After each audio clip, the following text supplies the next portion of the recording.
tell you all about a story about a bird.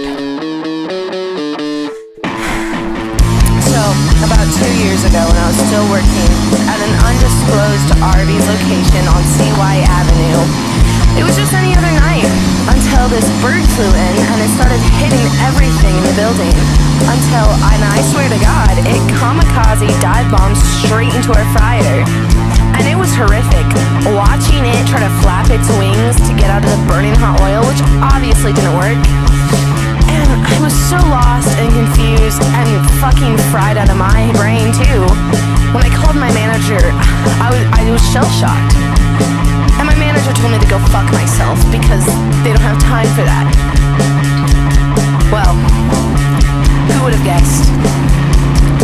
The next thing that happens is this family of four comes in 10 minutes before we're about to close. And you see we'd already spent an hour scraping dead bird out of our fryer. We changed the oil and everything. We serve them up some fries thinking maybe it'll be okay. It wasn't. They complained about the taste. Complained about the smell of the building, but what were we supposed to do?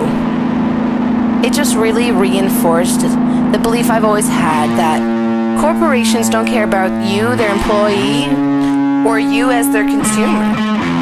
They only care about maximizing their profits, and they don't care who it hurts. It was a really tough night.